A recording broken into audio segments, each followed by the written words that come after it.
From the liberal Northeast comes a lone voice of truth. Honest commentary in dishonest times.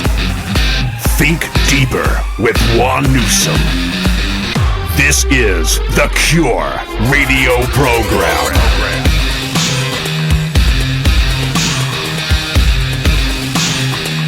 This is the Cure.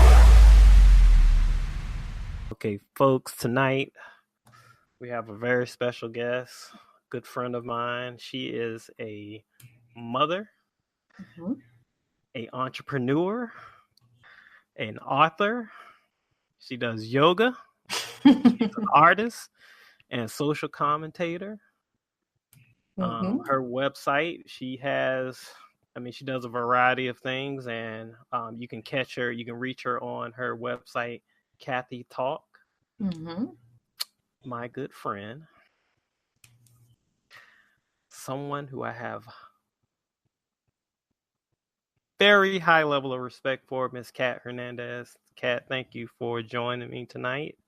Thank you for having me. Oh my God, this has been a long time coming, right? I know. I remember when you just started out. You were a new kid on the block. I know. I was trying to get it together, but now it seems like I have a little rhythm. Yeah. Well, it takes time to build up a little audience, figure out your voice, what you want to talk about, and get into the flow of things. And then you're like, oh my God, how do I get out? Yeah. And then managing it too. Like, you got to feed the beast. Feed the beast. So how are things going? Things are going good because I basically semi-retired from doing this type of podcast, where it's where you're talking about the political issues, because after a certain point where you're really in politics and you're understanding how all of the people intertwine and work together, and you start to realize, as I've mentioned before on other shows, that they're all really on the same side. And what they give us is their point of view position, but as part of almost like a whole play, like an act, and everybody has their part to play. It's kind of like watching WWE. Exactly. It's fake. Like, some of the blood is real, but it's like manufactured that way, right? Well, yeah. Well, there are, and that's the difference, that's, you do have some representatives, I feel, that are real. You can count them on one or two hands, but right. You can tell the real from the fake, I look at this president, I think his presidency is very much real. Just think about the sacrifices that were made. He didn't really have to run. He didn't have to do this. At the same time, he's losing money. He's losing net worth. But some of the representatives in Congress and the Senate, they walk into Washington, D.C., not able to rub two pennies together and retire millionaires. I mean, that's insane. And they're investigating his finances. Think about that. They're investigating his finances. So, I mean, it is a business. And the interesting thing about the Trump character, right? Because what we do see is years and years and years of him cultivating his persona.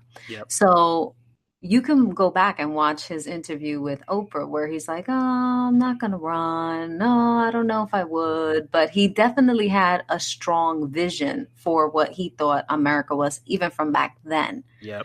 The how you get to it is, the experience that life gives you. And then you come to this point where you believe in yourself. And I'm talking from a Trump point of view. You believe in yourself so much that despite all of the attacks and opposition that are coming at you, he's kind of like the salmon, right? The king salmon. It doesn't go with the flow. Never goes with the flow. It's constantly swimming upstream against the rapids. Why? Why when you could just take the easy route? But that's what the king salmon does. That is the nature of a Trump character. But it is still a very branded, cultivated, created character. He just happened to step into that figure where he is now. And I would take it from like more of a energy spiritual level where doesn't have to worry about the money, right? You mentioned he's self-made and this is actually like depreciating his value. Yeah. But it's not, because he's at a level where the money doesn't matter anymore. Yeah, exactly. So the financial gains won't make a difference in the amount of power he wields at the level he operates at. Yeah, exactly. And that speaks to, you look at the efforts of the media and the establishment, both sides, Republican and Democrat.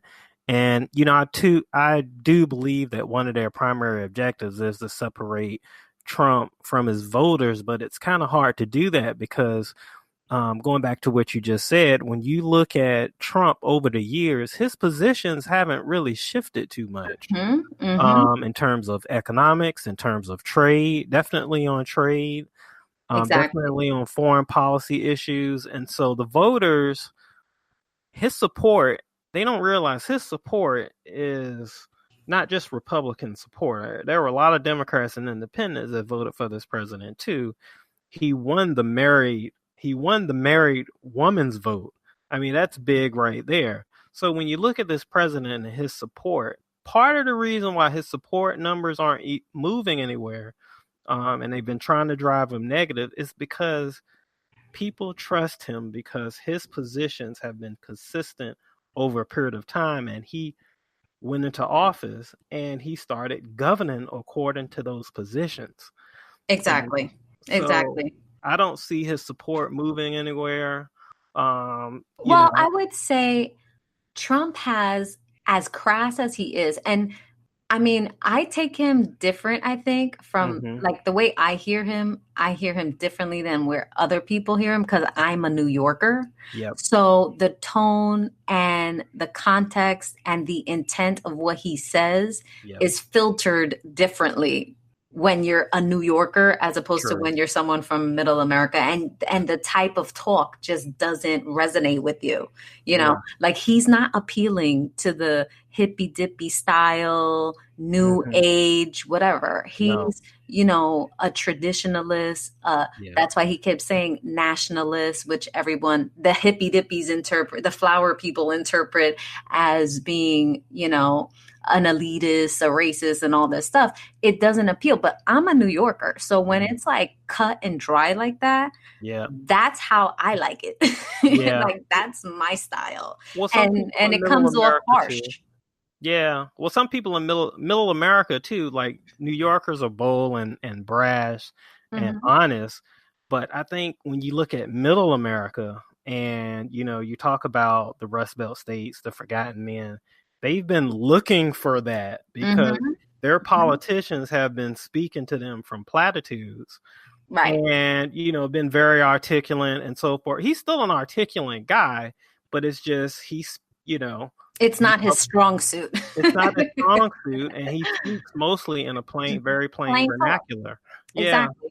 Yeah. He talks money, right? He talks actuality, what's happening on the ground. Yep. So he's talking about what's happening in your family. How you spend your paycheck week to week. What does your check look like? Like, how can I improve the economy so that your situation improves? And the one thing that people love to discount is that he's not smart. But if you look at the results that he's gotten with the approach that he has, he's proving that the alpha style, leading as a leader, not leading from behind, and being that dominant, not necessarily dominating or oppressive or aggressive type of personality, but just a dominant person. We are a superpower. Yeah. That comes with responsibility, but it also comes with a certain level of respect that's required from other countries around the world. As much as we all want to be equal, the reality is that the United States does prop up the economies of a lot of other countries globally. So if we're not strong, if we're not financially stable as an economy, like what happened during several administrations past. Yeah. If we're not meeting, like even with his China trade and sanctions and whatever, he's just looking at the paperwork, saying, wait a minute, this doesn't make sense. We're spending this much money. We're providing this kind of assistance, aid, military power, all kinds of financial and military support throughout the world. And we're not being at all acknowledged or compensated for any of it. Like, it doesn't have to be equal, but not anything. You're just taking and asking for more, and then fighting about the way we do things and condemning our way of life. Like, give me a break. So, and then economically, you look at China, some of the unfair trade practices, and he's basically leveraging our economy and negotiating some of these bad deals and stuff. So. Yeah, he's leveraging the power of the purse, the power of the American consumer. That's what he's leveraging, because that's what we have, is our ability to create wealth, not redistribute it, the ability for Americans that we're entrepreneurial enough, that our capitalist system actually does work to provide a service for locally, globally, whatever it is. And then in exchange for that, we wield a certain power, how much we want our goods and services to make us, what our profits should be. We have those options to work that way because of the way our system of government is. And these newbies come in calling everybody an oppressor and noting everything that's been taken, but it's so skewed their point of view because they don't have any real context for how we got here, how we became a superpower, right? Yeah, I never understood the practices of the past, the economic practices of the past presidents, especially, they would separate, trade and the economy from actual foreign policy. That never actually made any sense to me. One of the smartest people I've heard talk about international affairs actually was like a Rand Paul. And I know they're very, libertarian, don't meddle in other people's economies, but there is something to be said about that kind of approach, because once you do meddle into the economies and the political structure of other countries, then you assume the responsibility for them. And in the past, a lot with, like, you can see examples with the Middle East, you go in, you disrupt their whole thing, you think you're the savior, and you leave a vacuum of where people can't support themselves without now another dictator or another, crazy radical leader coming in and imposing their power over it. And then you're back into the struggle. So there's no there hasn't been accountability in other administrations, where here he's saying, let's pull out of these places because we've done all we need to do here. Yep. Basically. Yeah. You look at, Syria. You look at, making NATO members pay, their fair share of the purse. You look at, them trying to work out trade with, our trading partners in the UK and, of course, the European Union. So you look at those strategic things that this president has done. And, I like how he called them out on the red carpet. He said, look, you guys come to these meetings and you do nothing. You appear in front of the camera, everything looks great, but then nothing happens. So he called them out. Yes. He's hilarious because he's like the biggest troll there is. Yeah, he is. Like, his troll game is strong. You cannot hate on Trump because he's coming at you with a vengeance, and he don't care how petty it gets. He is not gonna let you have the last word. But that's what I like so much, because it's like, wait a minute. No, this ain't gonna end this way. Let me tell you how it's gonna end. And that is so New York. It's like, it really is. But what people really don't know or discount is the fact that this man has worked in real estate in New York, in the United States and globally, but in New York City. Now, you have to work with contractors, unions, you have to work with mob bosses, you have to work with sanitation department, you got to work with all these departments, all these unions, all these different groups, and they're freaking cutthroat and gangster. Like, don't get it twisted. You think like the mob and the, you know, whatever groups and families he has to work with, like that's, you know, one thing. They're all like that. The unions are just as bad as those groups. And he has navigated these waters. So if anybody knows how to swim like a shark, it's definitely Trump. So who better than to be the one who takes the United States as his own little pet project? And under no circumstances is he going to lose to anybody else in the world. It's not happening. He's not being second to none. So don't you want to be an American under Trump right now? Absolutely. Like, absolutely. Where you want to go? You want to be on the Merkel? You want to be on the Theresa May? No way. They don't even want to be part of the union anymore. They're trying to figure out how to get out of it, you know? Yeah. Oh man, that's crazy. Speaking of bad leadership, you know, what's going on in New York? Because we have a budget deficit. But you also have Alexandria Ocasio-Cortez chasing jobs away. And that's because she don't know the value of a job. Well, and now you have some experts saying that New York could potentially go bankrupt sometime down the road for the first time. So what's your take on that? Well, you increasing the taxes and increasing the social welfare programs. Not all of the programs I oppose, by the way. There are a lot of programs that I think are very useful and good ways to actually allocate tax money from the city. But you have the super rich who can live anywhere. So they don't have to make New York their residence. You have companies just like Amazon who don't have to be in New York. And by the way, I'm really kind of peeved about the Amazon thing because I am an Amazon user. Like I get 3-4 packages a day. Yep. And if there was a facility closer, I'm like, yes, that'd be the best. But I mean, it's selfish reasons. Yeah, I got my own reasons for wanting Amazon close, you know, that and, you know, some stock, but whatever. Anyways. Yeah, I got stock too. I love it. Right? But this girl, now I don't want to hate on a Latina because that's just not what I do. I really do support my people.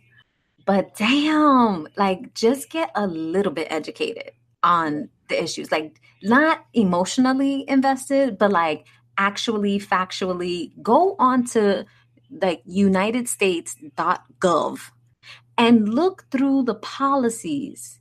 Look through, you know, the things that you think are oppressive. Look at the trade deals on the website. You can actually look up the actual amendments, the actual bills that people put forth. You could research all that stuff. Yeah. So there's no excuse for her not knowing at this point, other than things are just moving so quick. So she's just regurgitating what people have already indoctrinated her with. The information, like here's our point of view, here's our talking point, here's what you say, here, you know, but actually have a fundamental knowledge of how the economy works and why it works that way. Yep. You know, you can't just say, oh, New York is giving $3 billion tax break to Amazon and we could use that $3 billion and give it away to poor people. No, it don't work like that. You actually have to have the business come in to get the tax break, which means if you're getting a $3 billion tax break, that means you're paying much more than $3 billion in taxes to New York State, which then can be allocated out according to your liberal socialist desires. But if you don't have the business and the company to generate the money, where you going to get the tax break? Like they don't understand the fundamentals of how you get taxed. That's why people right now are pissed about their taxes. Yeah. So you didn't pay as much tax. So your take home, your paycheck week to week is higher. That means at the end of the year, since you didn't pay that money, you were using it along the way, you don't get back the money. Yeah, Like, they don't understand. There's a disconnect. Oh, but I usually get $4,000. Okay, how much did you get through the year? And then extra, and then deduct that. You know what I mean? Like, Yep. the idea, they're just not fundamentals being taught here. Yeah, I think one of the most shrewdest and strategic moves of the Trump administration was getting rid of that state income tax deduction, because you saw as soon as that thing started to kick in, people started, of course, some people noticed, they started seeing more money on their paychecks. But you notice that Train to Nowhere in California got canceled. Some of these blue states like New Jersey and New York are starting to reevaluate their finances. And so it was basically a big money laundering scheme, the SALT deduction. That is the platform of the Socialist Democrat Party right now. It is a big money laundering issue. Whatever happened to Solyndra? You remember those yes. the millions of dollars for green air that came They're to shovel ready. To not just some shovel ready jobs. What happened to the TARP? Let's go back to, we could go to Bush. I'm not, there's no, listen, I don't got no horse in this race between Bushes and the Obamas and the Clintons. None of them has done anything for anybody to better their situation. Obama didn't do anything for minorities. The first Black family, and you've accomplished zero for minorities in this country. Shameful. Very. I keep saying that. I keep saying all of my liberal friends, I'm like, dude, you guys had a president, and he was more interested in implementing socialism than actually helping those who needed to be helped. And that's why there's this disappointment.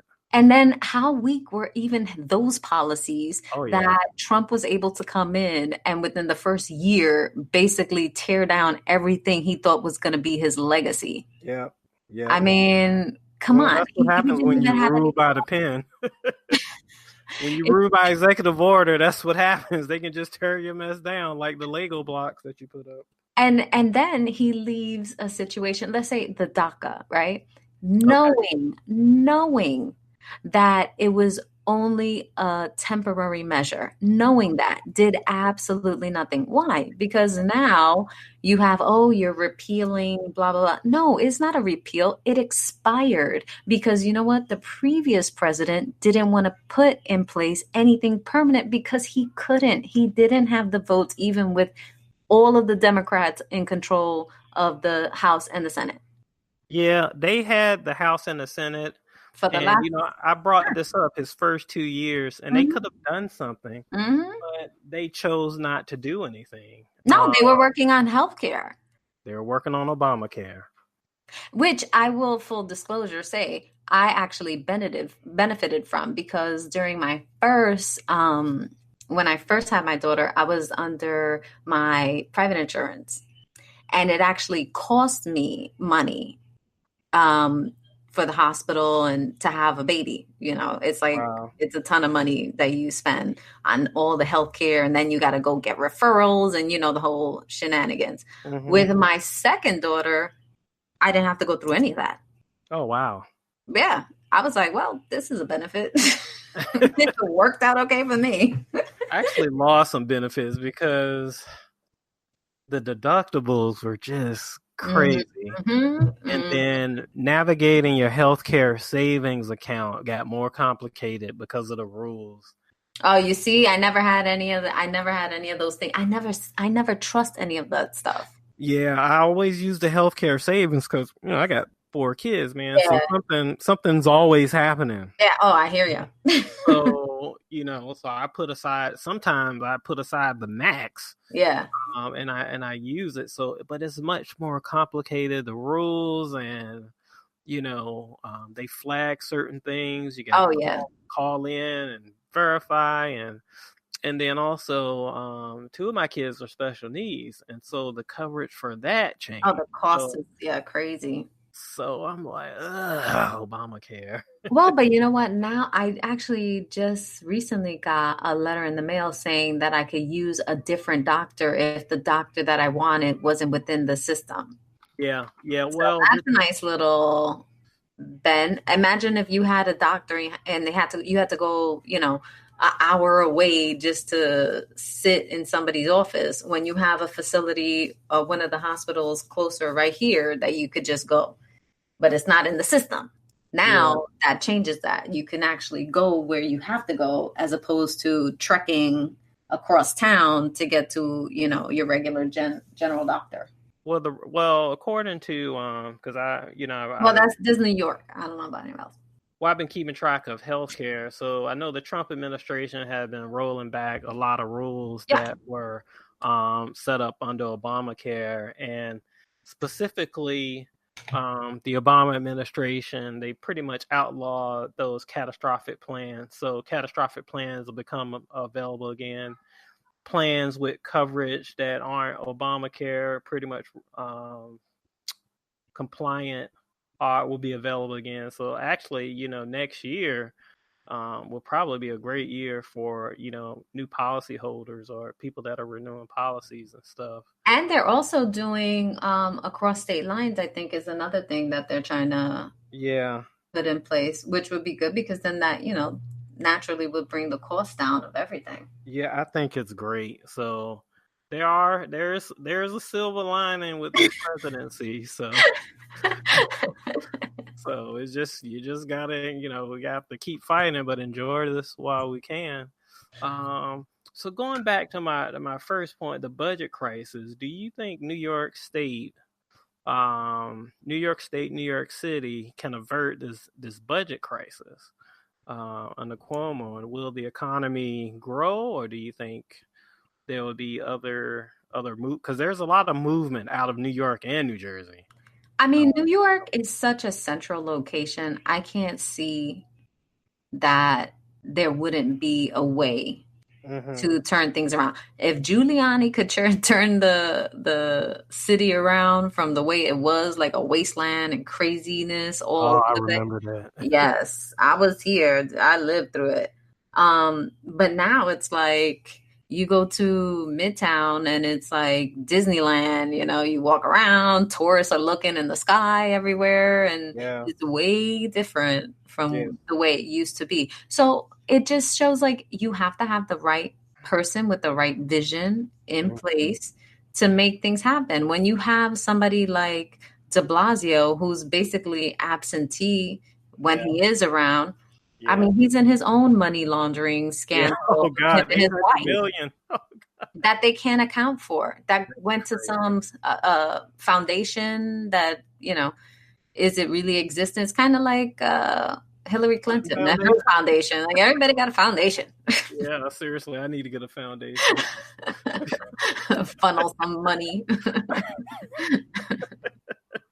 But I don't think New York is in any jeopardy of really being bankrupt. There's so much money here, and really it's not the money that's being brought in, it's the waste that goes on, paying off the unions, paying for things that are not necessary. I mean, that's definitely the case. We were talking about socialism earlier, and I'm a history buff, but I want to get your take on it. We're talking about Alexandra Ocasio-Cortez, and yes, she's a Latina. Just from your perspective, why do you think so many Latinos?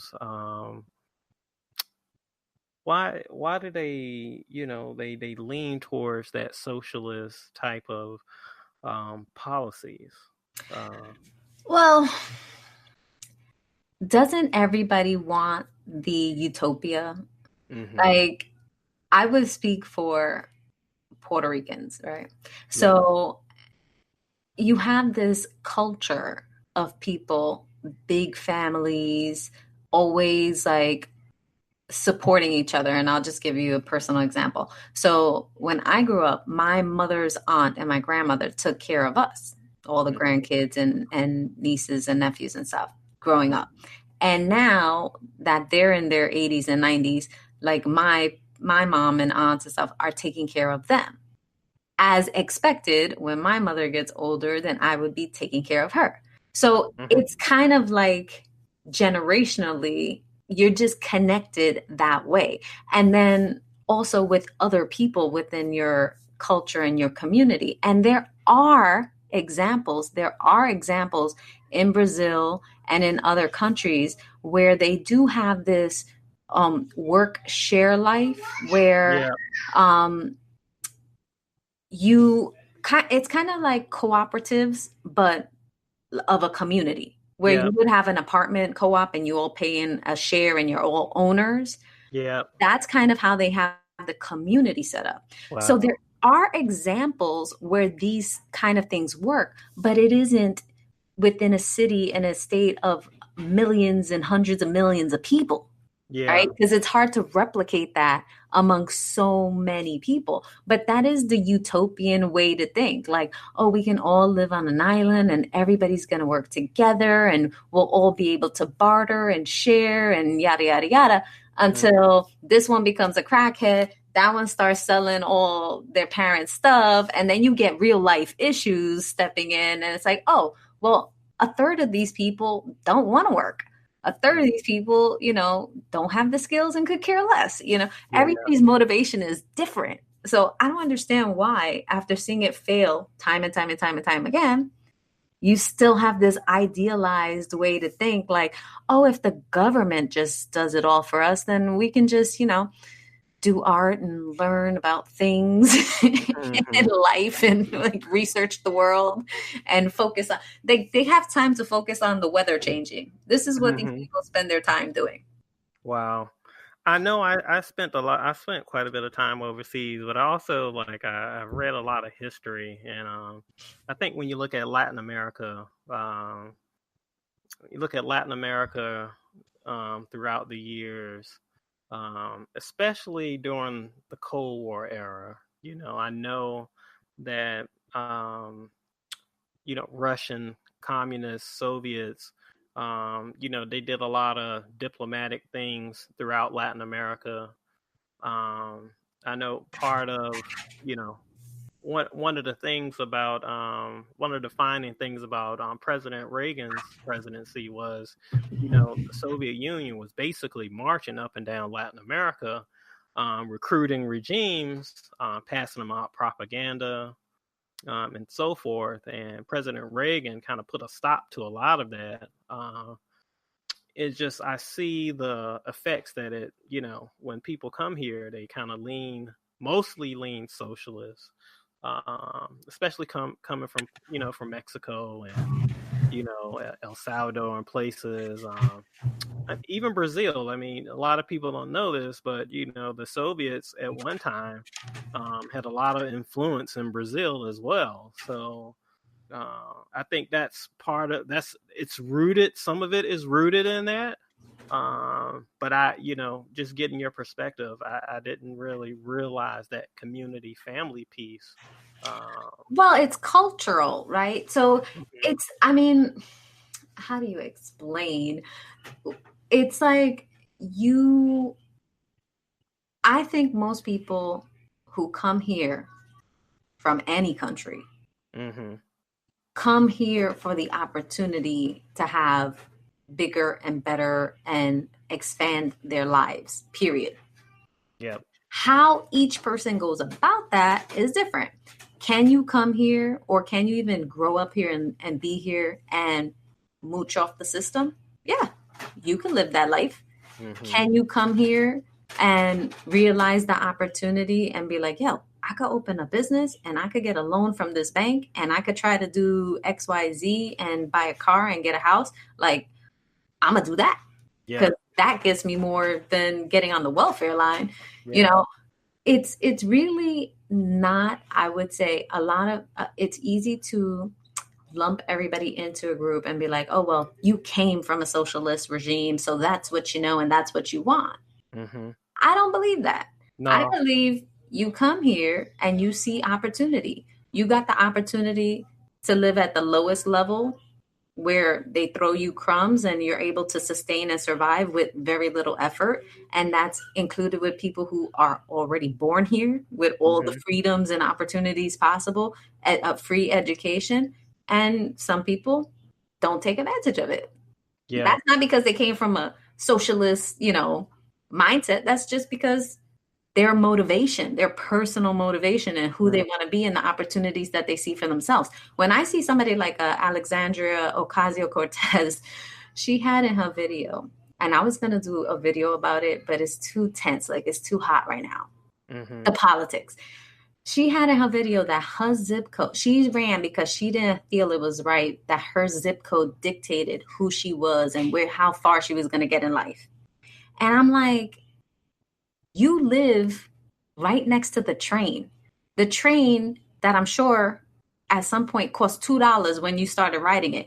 You can't pay $2 and go to Midtown and go to all the financial district and go to all those zip codes where there's millionaires and billionaires walking around waiting for somebody innovative to come up with an idea that they could support, waiting for somebody to come work in their business and help them out. Like, you couldn't pay $2. You're going to tell me that in New York City, you didn't have the opportunity? Nah, chick. That's some BS that you concocted with whoever you got together with to let all the other people who feel that way. Wow. Feel assured that, that's why. It's because I was born here. Nobody will ever give me a chance. That's the biggest cop-out and BS I ever heard. That just is a reflection of your self-worth and value. Yeah. Not a reflection of the system. Yep. So how somebody could come here from another country, not speak a lick of English, start out somewhere as a driver and end up being a CEO of a company? How is it possible? That personal motivation. Don't tell me you live in the Bronx, 20 minutes from the richest zip codes in the world, and you couldn't get there? Yeah. You couldn't figure out how to get there? Come on. Cat, I had a friend in college. He was from Cuba. And he was an older guy.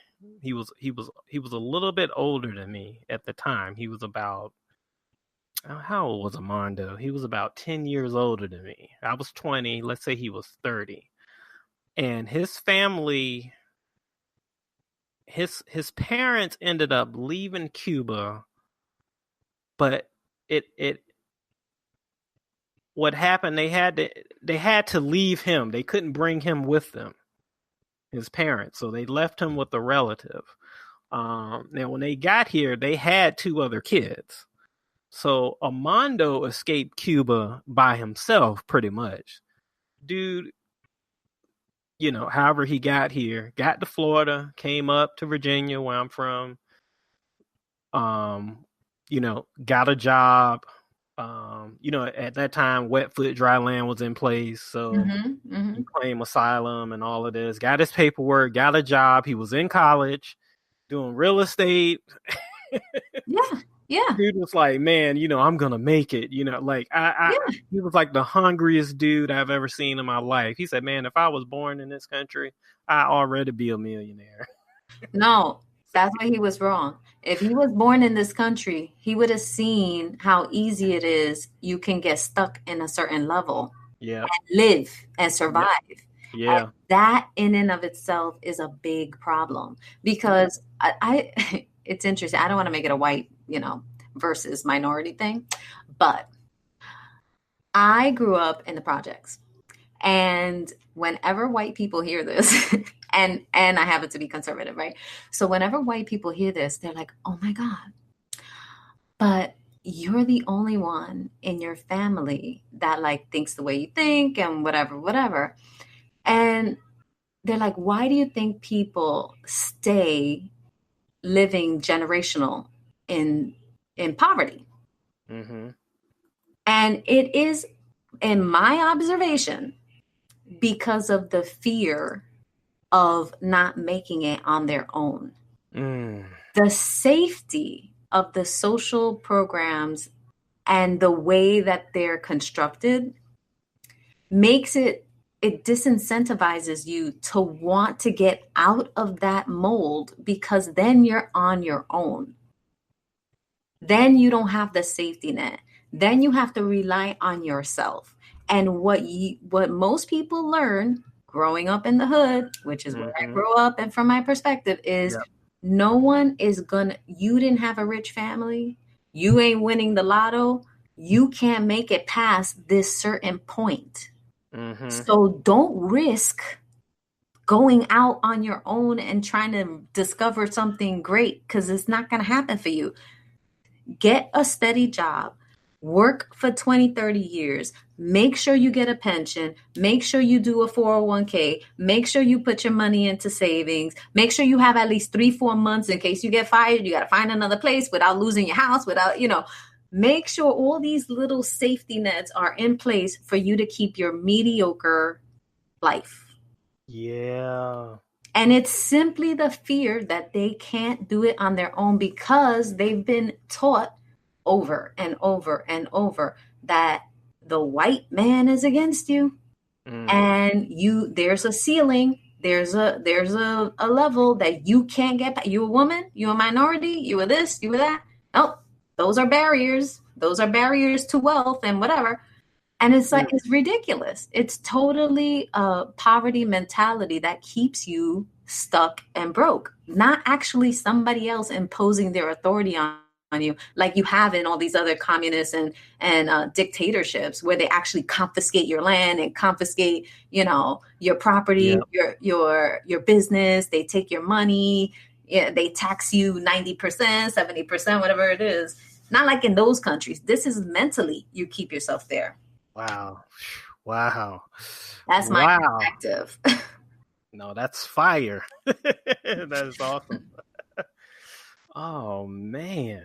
You know where you can actually read, where I would encourage people to start, is all the books that talk about changing your paradigms and changing your mindset. Because once you can expand your vision and your view of what your world should look like, for example, like myself. So I grew up in the projects, and in New York City, rated one of the top worst, most dangerous places, New York City public housing to live in Manhattan. Yeah. The most violence, rapes, robberies, shootings, killings, murders. I live in Harlem. Oh, yeah, wow. I live in Harlem. Yeah. So if you see that is your world, like you don't step out of that boundary, that neighborhood, and that's your world, what type of person could you possibly turn into? You either have to be a predator or you're their prey. Yeah. So if this is the context of the life you're living, what is to be expected of you other than going from the projects to the penitentiary, projects to the prison system? And that is exactly the cycle that happens in New York, which is why some of the social programs that they do have, I think, are very useful to try and combat that. But then you have these socialist Democrat leaders that just encourage giving more, but you're not giving to somebody's self-esteem. You're not giving them the vision of opportunity. You're not giving them a context for them. Hey, you could actually have your own business and set up an LLC. You could like design something online or whatever. Like people do have skills, but why even bother investing in that? Yeah. When you could just put them on a program. I think government becomes a barrier to not just the programs, but when you look at some of these cities that are struggling, especially some of these urban centers, there are a lot of barriers to starting a business. I think that's one. It's a small reason, but it's one reason. And I'll give you an example. I was in Newark after I left New York City. I know. Newark. I left New York City and we moved to Newark for a few years, and we just know there was just so much. And I was working on this economic committee, and these business owners, they would come to us and they would say, man, there's just so much red tape. This guy, this poor guy was trying to start a restaurant. I'll never forget. It was just so much just to get his doors open. You got to go and get this inspector and pay this person and pay this person off. Barriers like that. And also you have these certain businesses, you have communities protesting, and usually it's not the community protesting, it's other business owners that don't want to compete. Yeah, exactly. I was going to say, they don't want the competition. They've been there. Competition. Yeah. So, that's another, I'm not going to blame that mostly, but I think in some of these urban areas there's really no true free market. Some places you can go and open up shop real quick, depending on where it is. Some you'll find some city or state that has less regulatory red tape and stuff. So but in some of these urban areas, that's a common thread. We did something in Newark, and then I did something in Patterson for a little while when I was working for KPMG, and it was the same thing. And it's just, more red tape, more social programs. You had non-for-profit. Well, you got to remember, it's all a racket. Yeah. So you're paying off unions, you're paying off, just like you mentioned, like there's somebody over here that needs your money, there's somebody over there that needs your money, and it's funny because I had a friend who opened up a business in the Bronx with his partner. But the previous owner used to have a certain setup with certain people who would come by and they would provide something, it was very shady. And they're like, no, we're starting, this is not the same business. So we don't have to honor any contracts or whatever was negotiated with the previous owner or whatever. Their spot ended up burnt down. Oh, my God. Yeah. Yeah. Oh, my God. In the Bronx. Yep. That's crazy. Yeah. The mob? I don't know. Oh my God. I don't know. I'm just saying these things like this happen. And oh man. You cut your losses and you're like, screw this. I'm not getting into this business, because you're always going to be beholden to somebody. Yeah. Somebody somewhere, which is why when they put out these candidates, I could give you from de Blasio, who was public advocate, became mayor. Melissa Mark Viverito, who was the head of the district community council people, who put in place her next person, who did then another event with Alexandria Cortez. Like they're all linked. Yeah. And then they redistrict, right? Like Charlie Rangel. Yeah. They are all involved in redistricting so that they could benefit from the area that they want to be in charge of, with regard to how the money is moved around, how the neighborhoods are organized, and how the unions are also benefited. That's crazy. I mean, damn. It's a scam. It's a racket. So when there's no money, there's money. There's a lot of money. There's a lot of money. And a lot of people with hands out trying to get it. And if you have money and you're a wealthy person, why are you going to stay here and deal with that? Yeah. Take the money where it makes the most sense. Yeah. I mean, I remember talking to people, I moved here like in 2002. And I think right around that time, because I'm involved with technology and stuff, I said, look, man, technology is going to be in such a way that you can work from anywhere. Yeah, absolutely. You're not going to have to go to New York and DC and Atlanta or wherever to work. You're going to be able to work from anywhere. And I said, it's going to change. I said, watch, it's going to change New York.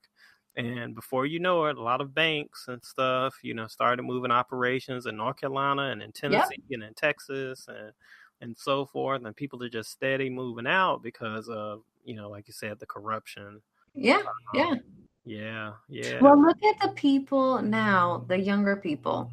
Everybody, you go into coffee shops everywhere, everybody is working on a laptop, doing something online for someone.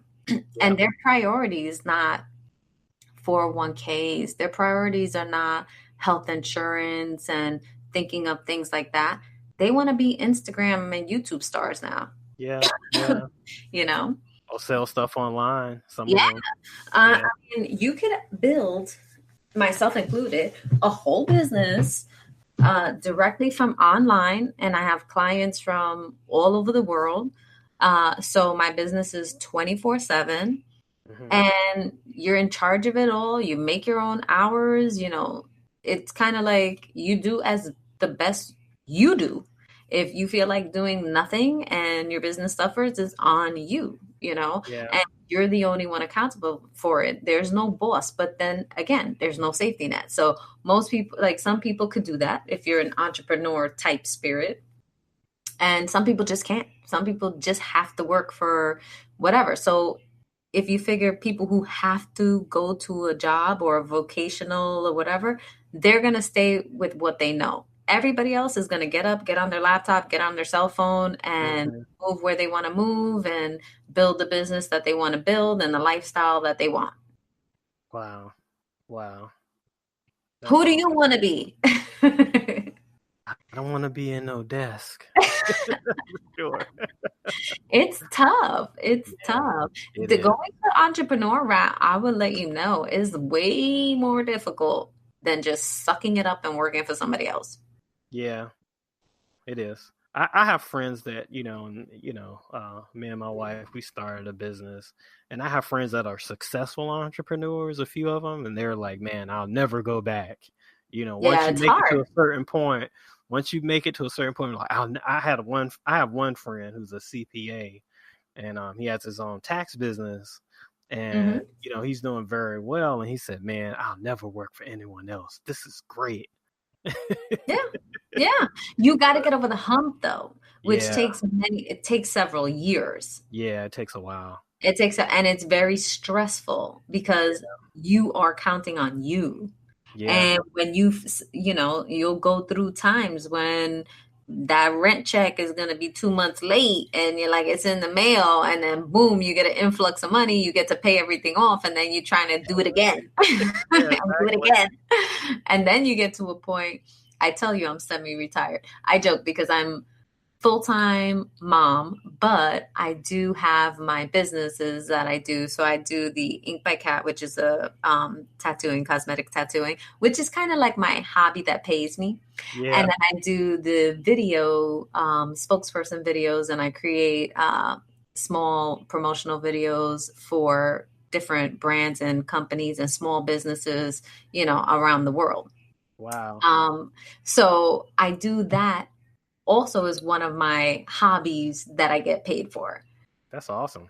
But to get to this level took me, I think I quit my last real job probably like 3 years ago. Wow. 3.5 years ago. So it took 3.5, 4 years. Plus I was doing these side jobs while I was working a full-time job. Yeah, you were hustling. I was hustling, and it morphed from, I mean, if you ask any entrepreneur, I'm sure where they started was like one kind of business, and where they actually became successful is something completely different than when they thought they were going to start out.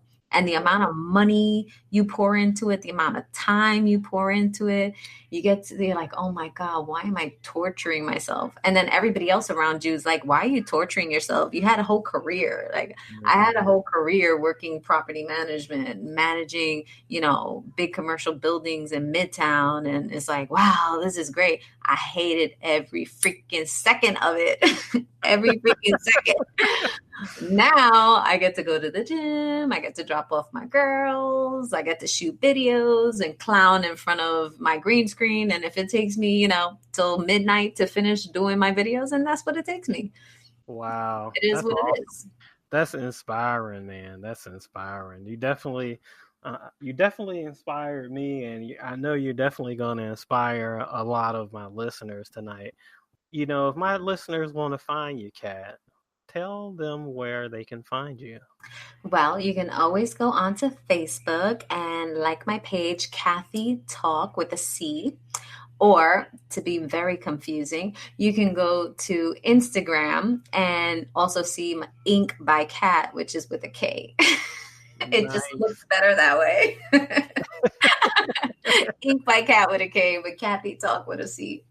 Oh, nice. Okay, well, folks, you hear that? You can find her there. And man, Kat, thanks for coming out. I really enjoyed talking to you. I did too. Thank you so much. Actually, you could meet me on Facebook Live when I'm on, and I'll pull some tarot cards for you. Okay, I'll do that. When next time you going live? Oh God, I have to post it. I usually do Thursdays, but I'm here with you now. Or if you're around during the day, I will post it up on Facebook right before I go live, and you could catch me there. And it's for fun, so it's free readings. Don't get serious on me. It's for fun, for the pleasure of it. Yeah. I want a reading. For sure. I'll pull some cards for you. That'll be funny. You pull some cards for me? I could use a little tarot. Some advice from the spirit. That's what you're looking at. I need a little advice from the spirit because I'm out here on the limb. Hey, aren't we all though? But we're like Americans. That's where we belong, is out on the limb. If you're not doing stuff like this and creating dialogue and creating new ideas and new experiences and moving things forward, then I mean, you're just boring. Yeah. Right? You're just coasting. Yep. You're just coasting. You're listening. Yep. But thank you so much for having me. This was a pleasure. So much fun. Yes. Definitely want to talk to you again. Thank you for coming. All righty. All right. This is The Cure.